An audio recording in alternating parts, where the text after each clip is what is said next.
Welcome to the Arts Academy podcast, a place where we focus on the business side of art to help you attract more customers, to increase your profits, to ultimately live a life of creativity and financial freedom. I'm your host, Andrea Earhart, and this week is starting May Mural Month, where all month long I'm going to have content surrounding the subject of murals, which I talk about murals a lot on the podcast, the business side of it, the painting aspect, literally everything about it. But we switch in here and there and have some interviews with some really interesting artists. And I talk a little bit about canvas painting. But this month is all about the best of the best mural content, how to get customers, inspiring muralist interviews, the whole thing. And so for the start of it, I'm going to bring back an interview that I did 3 years ago with the famous internet artist, Kiptoe. He has over 800,000 YouTube subscribers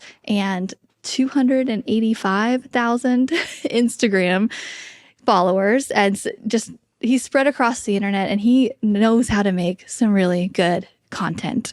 His videos are fantastic. He does some how-to stuff. He has like movie style videos about his painting process and then the whole thing. Like, he's really cool. So follow him on YouTube if you want to watch some videos. Highly, highly recommended. So for this episode, bringing back the interview with him, and a couple of things that I remember from 3 years ago was he is a hustler. He's pitching himself. He's doing all the things. And he has a really, really interesting story about how he got his start traveling the world, making travel videos and things like that, and then incorporating his art. And I'm going to let him describe it. But let me know what you think about this episode, this replay for May Mural Month with Kiptoe. So how did you get your start in this art world? You do some amazing giant murals, and I want to know how this came to be.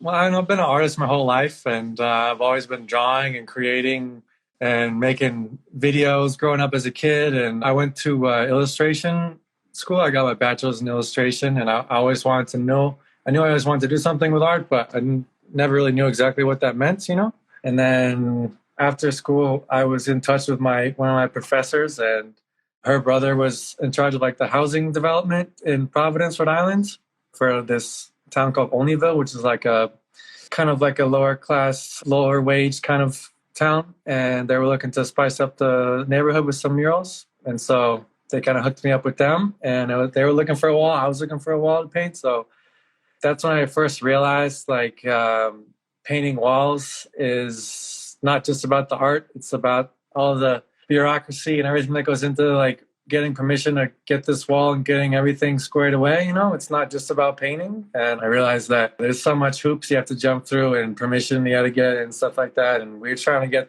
paint this wall like in the center of town. There would have been a really badass wall, but we got permission for the wall, but not for like the parking lot underneath. There's like so many different people you got to get in touch with, and we just couldn't get them to say yes for the lot. So then we couldn't even paint that wall. So then I had to go around town looking for my own wall because I still wanted to do this project.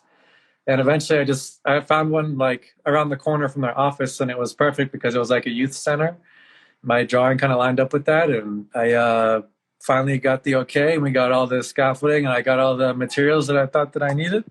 And then I just started painting. We got all the scaffolding up there, and it's kind of like the same process that I still use today. I did like the big pole there, like a giant pencil, and sketched out my work there on the wall and filled in the background and the big shapes with the buff. And then I started spray painting on top. And after 7 days, I finished my first big mural, and I was like absolutely hooked. And I was like, oh, this is like the feeling that I've been looking for this whole time in my going through school. I'm just trying to figure out what I actually want to do. And I finally found that feeling of something I can actually like sink my teeth into and realize that I can like really go balls to the wall and like do this for real. And that was just like the first step in a long, arduous, tough journey of trying to do it for real. But that was like the first step in knowing like what I wanted to do. How long ago was this? That was in 2013. Okay. And how big was the project? How big was the wall? It's probably like 30 feet by 30 feet. Okay. So your first one was 30 foot by 30 foot. Okay. So you've always painted big. Yeah. And your method, I was watching some videos on how you have that long stick and you have a roller basically on the end of it to kind of do you chalk it in first or do you just do it like that?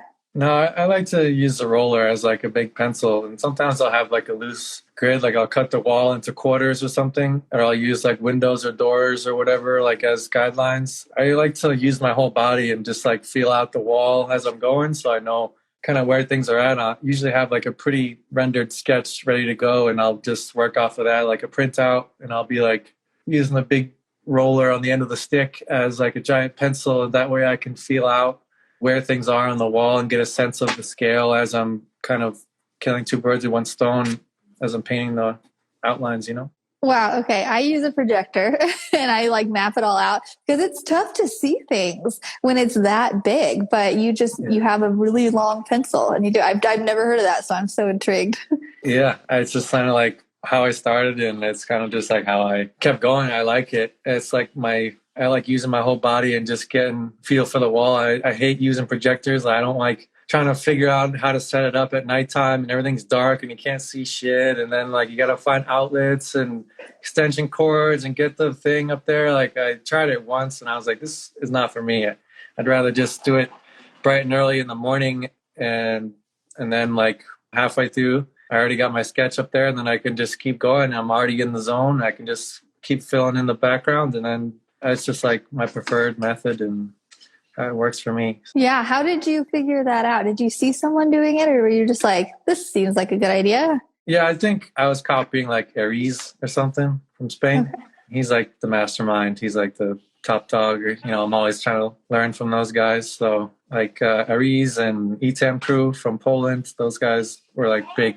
influences on me. I'm gonna have to check them out. Okay, that sounds exhausting too. Using your whole body, it's quite. I mean, muraling in general is a pretty big workout, but I think you're taking it to the next level. And you do spray paint mostly. Yeah, like I said, I'll try and fill in like the big shapes with like Home Depot exterior paint, and then I'll go on top with the spray paint and add all the details. I like to call it like sculpting because you're basically like sculpting from the darks to the lights, and I work from the dark tones and to the middle, and then to the final highlights at the ends where you add all the lights. And usually I'll save white for the very last. What brand of spray paint are you using? And is it oil based or? These days I really like Cobra paint. There's so many different kinds. I did 94 for a long time, but I kind of switched over to Cobra. I really like the color palette and the viscosity, and it comes out really buttery. The last two big murals I did Cobra. It's really nice. How are you pricing these big mural projects? So when you get it and somebody's like, I have a 30 by 30 foot, how are you getting a price range on that? I'm not the best person to ask because I can kind of fluctuate, but sometimes I'll do it by square foot, but that doesn't necessarily work all the time for me. Sometimes I'll just do it by project and by feel, kind of like what I've done in the past, and kind of depending on the scale and scope and style of the project, I'll kind of fluctuate up or down. But I started charging super low, like when I first started out, just to get work under my belt. And I was doing a lot of work for free, and all my personal murals that I put up around town, I would just paint for free. And I just trying to get walls to make art and make videos and get my work out there. And set like I wanted had to have like a personality to my art and not just be painting for clients all the time. And I wanted to have enough of a voice where the right type of clients would come to me instead of trying to chase down other shit that I didn't want to paint. So I kind of had a vision for what I wanted to do, and from the beginning, and I tried really hard to stick to that. And eventually the clients did start coming in, whether they watched my YouTube channel or they saw me on Instagram or just saw my work on the street. Yeah, I started really low, and then I would do this thing where I would kind of figure out, okay, well, like I did this garage for like $4,000, and there's like another project that is kind of similar in scope and size. So I kind of tell the client like, okay, well, last time we did a project like this, it was 5,500, but it was actually 4,000. But like, I'll give you a deal because I like you, and we'll do this for like 5,000 or whatever.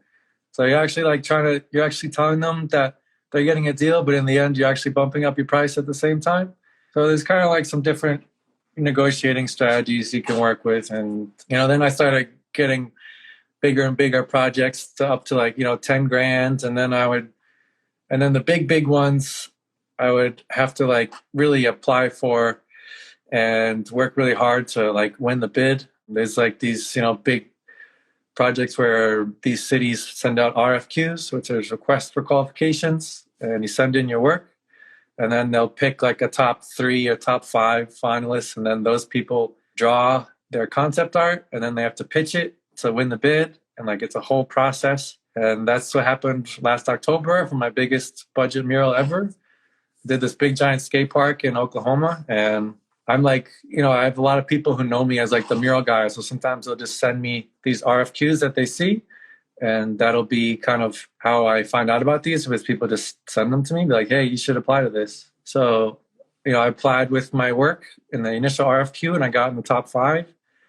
And then I spent like a week drawing out my concept art for the skate park and worked really hard on the concept art because I knew like I really wanted to win this, because they actually set the budget themselves, and it was like $40,000 for this wall, which was like the biggest budget I'd ever seen for a mural. So I worked really hard to make sure that I won, because I knew I really wanted this job. Got my concept art really fleshed out, and then I did the Zoom call and like all the different artists were presenting back to back on one Zoom call, and like trying to pitch our work and try and like win the job and explain our experience and what the concept art means, and including all these different details that I had in there.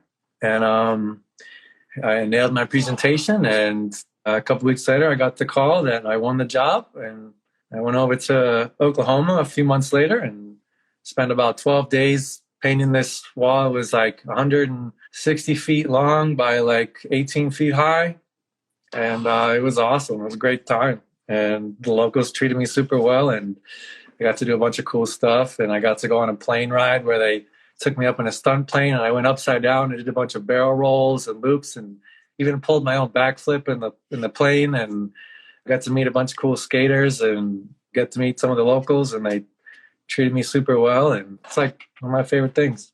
I love that.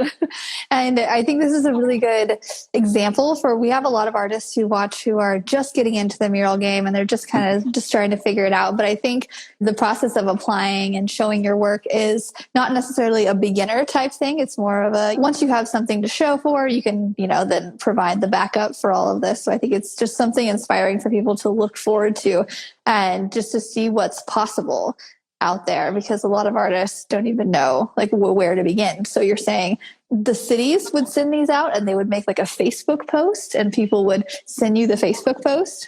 Yeah, pretty much. They have a whole packet, in a PDF where they explain the project and they give you the wall and the dimensions and what they're looking for and stuff. And yeah, they'll share it on Facebook and social media and stuff, and people will send me the links and be like, hey, you should apply to this. Nice. Okay. And how many hours do you spend painting per day? Like you said you get out there early in the morning and then you stop at about what time? Usually I try and start around, 8 or 9, and then I'll go until it's dark. So whenever the sun sets, probably like 7 or 8, so like 12 hours. And I imagine that you get a lot of requests for things that maybe aren't your style of art. Is that right? Or do you turn those down? Or because I know I get a lot of like pet forward people want me to do their pets or just a bunch of different things. Do you take those on? I mean, as I get further into my career, I definitely try and like hone in on projects that actually are a good fit instead of just taking anything I can get, because in the beginning you're taking everything you can get because you're hungry and you need work and you need money. But as you develop into a more mature artist with a bigger portfolio and like a more advanced career, you definitely start being a little more choosy with your projects, because there's only so much time and energy in the day you can put towards things. And if I want to work on stuff that I want to work on and stuff that I like, and if I'm working on stuff that I hate, it's just like, why? It's not worth it. And I'd rather pick and choose jobs that I like, that there's sometimes fewer and far between, but I'm okay with that. Yeah. So before applying for these, what do you say, RFQs? Before applying to those, how were you getting work? So I'm thinking of like the artist who's in more of the beginner stages, like how to recommend to them. How would you recommend them to get work? And I can only speak from personal experience, but what I was doing was just going around town and painting walls for free, and then building up a strong portfolio of really, really, really good work. You know, you have to have good work, and you have to be self-aware enough to know if your work is good enough to even get clients. You have to have, one of my pet peeves is people who want to jump right into murals before the artwork is even good enough. The reason I won the bid for the big Oklahoma skate park mural was because my drawing was good. My drawing was so good, was way ahead of everyone else's, because my drawing in the first place was good. And then the mural is just the executing part of it all. You have to have good art first, and then you can try and figure out how to paint walls afterwards. And just building a strong portfolio, and then you can be proactive. And when I was at home before I moved to California, I would have a brochure with my work on it and my information. I would go around town to every single business, knock on their door face to face and say, hey, I'm an artist in town and I'm looking to spice up your walls. If you're looking for some personality in your space, like, I'm your man, and we can come up with a cool solution for you. And I got like 3 or 4 walls just going around town knocking on doors with a brochure saying, hey. I remember there was one time I was even like in a beer store where a guy had like custom beer, and I was in line just waiting with my brochure in my hand, waiting to give it to him, the guy in the front. And then I did my little spiel, and then actually the guy in line behind me, he had like a 6-pack in his hand, and he was in behind me, and he heard my spiel, and he was like, hey, actually, I have a restaurant that I'd like to have some work done in. Would you like to come over and check it out? So I got work just from the guy overhearing me behind me. So there's definitely ways that you can get out there and get yourself known. You just have to be proactive about it. And like, yeah, social media is a solution, but it's just so oversaturated that social media has become more about entertainment than about getting your work out there. So I feel like even just showing your face and knocking on doors is still a really great approach. So yeah, I totally agree. That's exactly how I got started here locally. You'd see a blank wall and I'd be like, hi, I'm a local artist. Can we do this? You mentioned you had a flyer. What did you have on that flyer? Did you have photos, or I'm trying to create a visual? Yeah, it was like I had my name at the top with a couple different photos of my work, whether it be canvases or walls on the front. And on the back, it was just like a spiel about who I am and like my information with my phone number, my email, my website, and my Instagram. Yeah, definitely a lot of photos so they can see your skills. Yeah, for sure. Have you had anything crazy, funny, or any kind of mural stories that have come up when you've, did you spill things everywhere? Or any kind of crazy stories that have happened while you were muraling? I could talk for 3 hours about stories I have. I don't know, I can tell you a not so cool one that I had when I was in Peru. I had done like a big South America tour in 2016 where I went all by myself, and I was finding walls and meeting up with local artists, and did like a whole travel series on my YouTube in South America.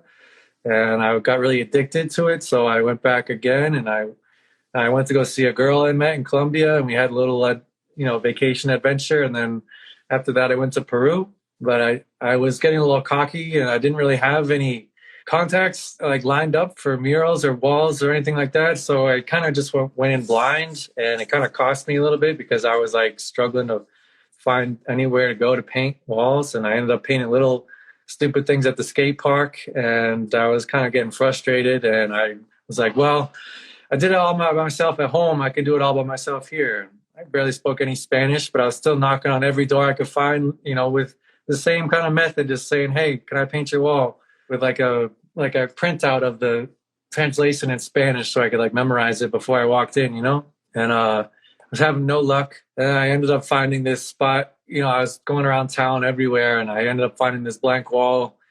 And I was like, well, it doesn't seem like, anyone's in here. I'm just going to paint it and see what happens. I didn't even ask permission. And I went around town, and it's like really hard to find the right kind of paint over there. And I was going from this corner of the city to get spray paint, and then all the way over to this corner of the city to get some buff to fill in the background and stuff. I got all my spray paint. I had my backpack with all my camera equipment and everything. And I was like in a clouded state of judgment. And I was really trying to rush and just get everything done myself, like a stupid gringo. And I was just like really struggling to just figure out what I needed to get. And we went all the way to this spot at the other end of the city called a Maestro, which is like a Home Depot, so I could get a bucket paint of like orange paint to fill in the background. And in like this clouded state of judgment, and like I was just so gung-ho on painting that I couldn't think about anything else clearly. And I was in the back of the taxi, and we pull up to the store. I had all my equipment in there and all the spray paint I just bought. And he says, you go into the store, you grab your paint. I'll wait for you outside, and then we can go to the wall. And I was like, yeah, okay, sure. So I got out of the taxi and left all this stuff that I bought, all my camera equipment, my backpack, everything in the taxi like a dumbass. And then I went to the store, and sure enough, by the time I got back out, he was like long gone. So I was just standing there outside in the middle of Peru with a bucket of paint and nothing else, feeling like a dumbass. And I was my gosh. What an idiot. So I had to learn some stuff the hard way. I still ended up painting a wall. I met up with another guy, and he like took me to a spot, and I still painted after that. But then I went home, and I was like, I need to recuperate a little bit after this stupid incident. But I might have cried. I would have done the same thing because I'm such a trusting. I'm from Missouri, so I everybody here just waves at each other. Everybody's super nice, and I leave stuff everywhere. And so I would have done the exact same thing. I'd be, thank you, and come back out like, dang it. My passport was still in my room, so at least I could go home. Yeah, yeah. So how long were you down in Peru? It was like a week or so. I spent like 6 weeks in South America before that, just traveling around. I went to Bogota, Buenos Aires, and Rio de Janeiro. I was painting like 2 or 3 walls in each place, meeting up with local artists and traveling and having the time of my life. Yeah, that sounds like a fun time. Yeah, I can relate kind of. Anytime we travel to like Thailand or Iceland or whatever, I'll go around and I'll knock out some doors and like, hey, anybody want a mural? I'll do the same thing. Is that how you did it? Were you making connections while you were there and like teaming up with other artists, or were you like mostly knocking on doors? No, when I was traveling, just meet up with locals, and they would just show me around. Like they would bring me to all the spots. Each time I went to a new place, I made a connection for the next place I was going to. So kind of like snowballed and just kind of started meeting a bunch of really awesome people. That's awesome. What year did you do this? It's 2016. Man. There's a video of every single wall that I did on my YouTube channel. If you go down, there's a whole travel series of all this stuff. So everything I'm talking about is on YouTube. So Okay. So everybody go check it out on YouTube if you want to see some visuals. Is that how you got your YouTube and social media stuff growing, is through this traveling fun time? Yeah, I'd say so. I mean, I started really taking it serious when I moved to LA, and I did a bunch of murals in LA, like personal ones for free that I would flex and do my personal murals. And I was like really gung-ho about just traveling and becoming international and painting outside of the US. And I don't know why, but I just chose South America, and I started to really take my YouTube even more seriously. And I didn't have barely any subscribers back then. I would make all these travel videos, and I would come home and get like 300 views or something. But I was just so confident and so clear about what I wanted. I just made the videos like I already had thousands and thousands of views, even though nobody was really watching and knew who I was. But it just kind of like took it in a direction that I knew I wanted to go, and kept going. And now those videos are like, they got tons and hundreds of thousands of views on those, just because they've been up for a while, and I created a name for myself after that. So yeah, I think that comes from too, like knowing you have quality and leading with quality. I think it makes it a little bit easier to go out and pitch yourself when you have a good product, which goes back to what you were saying in the beginning, like practice your craft. Your videos, I was looking through your Instagram reels. Do you edit those yourself? Do you do all that? Yeah, I do everything myself. Editing is a process. It takes a while, so that's a lot. Yeah, I spend more time editing than I do making art. Yeah, I believe it. Man, okay. Dang, that's just such a cool thing. Okay, where all have you gone? Where all have you created murals? So a lot of South America, but like the different countries? Yeah, I did Bogota, Buenos Aires, Rio de Janeiro, Peru, Medellin. And then in 2018, I went to Europe. So I did Grenoble, France, Paris, France, Madrid, Spain, Barcelona, Spain. I went to Berlin, Germany, and I went to Finland, and I went to London, and then I went to Lebanon. And then after that, I went to Mexico as well. Since then, I've also been doing a bunch of big walls around the US. Very cool. Yeah. And I think you're a lot of artists who will listen to this are going to be like, you're living the dream. Like that is the thing. But I just want to commend you on your hustle. Like just going out there, like meeting other artists, knocking on doors, and you made it happen for yourself. And I think a lot of artists, we kind of hope and wish, and they're like, maybe someone's going to ask me to do a mural in Mexico one day. But no, it's getting out there and making those connections. And I know as well, like when you're over there, it's a lot easier to get something done when you're over there in person rather as sending like a pitch through an email. Have you ever done that? Have you ever pitched before you've gotten there? I mean, mostly when I'm traveling, it was for the experience. I'm not like getting paid for these big walls and traveling all over the world. Like I'm doing it because I loved it and I was making videos, and sometimes I would like make money from the videos and stuff, but I was doing it because I was young and hungry and wanted to just do what I wanted to do. And I didn't really give a shit about whether I was getting paid or not. And then like sometimes I'll have a huge commission mural that will pay for all that other stuff that I was doing for free. So it kind of like balances out, and you gotta pick your battles. But as I get older, I'm 30 now, so I did all that stuff when I was 25 to 30. So I was young and free and wild and just didn't care. But now I'm a little more of an adult, so I have to be a little more strategic about the things that I do, and I'm trying to figure out how to make more money, and I'm trying to be a little smarter with my approach instead of just going buck wild and free. It's all like a growth period, and you're always kind of readjusting and reevaluating. And I'm like super thankful for everything that I've done and all the adventures I've been on. I have like stories for days and days and days about all the cool things I've done. But now I'm maybe in a different point in my life where I have to figure out how to be a little more strategic and smart about the things that I do. Yeah, I totally understand. But I feel like what you did, even though you were going buck wild and you're doing fun things, you built your brand, and that's worth so much. And you had fun while you were building your brand. So I mean, it's just all of those things that make it easier to now apply for big murals. And it just your name is a bit more out there, so it just makes it easier nowadays. But yeah, and like I said, I was like building a huge portfolio for myself and a huge body of work, and also like building up my YouTube channel, and that all kind of trickles into, like you said, like building a brand and building a name for yourself, getting people like aware of who you are and what you do, and people see stuff or they see opportunities. Like I said, sometimes people will just send me stuff because they know good at what I do, and they'll know that I'll do a good job, and I'll apply for it and do my best and win these big gigs. Like last year, I had a bunch of gigs that I still have to apply for. They're not like just handing me work, I still have to apply and work hard, but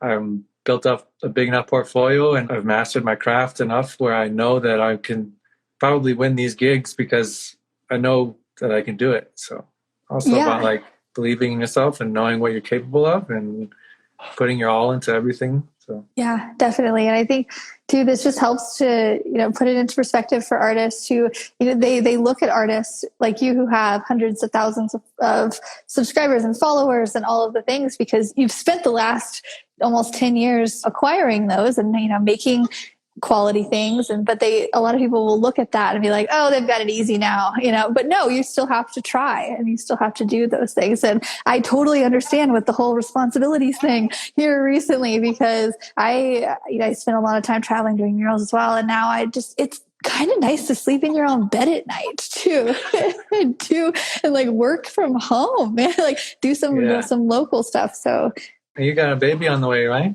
Yeah, I do it in November. Yeah. Do you have kids, married or? No, no, just me. Yeah. Still just doing the adult thing still. Yeah.